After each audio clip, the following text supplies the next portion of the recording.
Hi hello नमस्कार मंडळी. मी श्रेया माझ्या यूट्यूब चॅनलमध्ये तुम्हा सगळ्यांचं मनापासून स्वागत करते. सगळ्यांना नवीन वर्षाच्या खूप खूप शुभेच्छा. आज सकाळी लवकर उठून आम्ही सगळं आवरून घेतलं, कारण आज आम्हाला जायचं होतं आमच्या मामाच्या घरी. मामाच्या घरी जायचा आनंद एक वेगळाच असतो. तिथे लहानपणाच्या आपल्या आठवणी असतात. तिकडे गेल्यावर सगळ्या आठवणी जाग्या होतात. आमच्या मामाच्या घरी एक नवीन पाहुणा आहे बरं का, हा विठू विठू बोलणारा पोपट.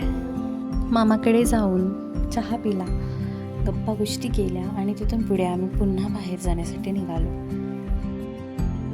इथे महादेवाचं खूप छान असं मंदिर होतं आणि ही बघा महादेवाची किती सुंदर मूर्ती आहे. यानंतर आम्ही घरी येण्यासाठी निघालो. घरच्यांसोबत असलं की वेळ कसा जातो समजतच नाही. आता इतका प्रवास झाल्यावर भूक तर लागणारच. मग आम्ही एका हॉटेलमध्ये नाश्ता करण्यासाठी थांबलो होतो. हॉटेलचा ॲम्बियन्स खूपच छान होता. इथे मी आज एक नवीन डिश ट्राय केली. याचं नाव आहे बोंडा सूप आणि सोबतच आम्ही पावभाजी देखील घेतली. तर असा होता माझा आजचा दिवस. व्हिडिओ कसा वाटला कमेंटमध्ये नक्की सांगा. लाईक करा, शेअर करा आणि आपल्या चॅनेलला सबस्क्राईब करायला विसरू नका. पुन्हा भेटू पुढच्या ब्लॉगमध्ये.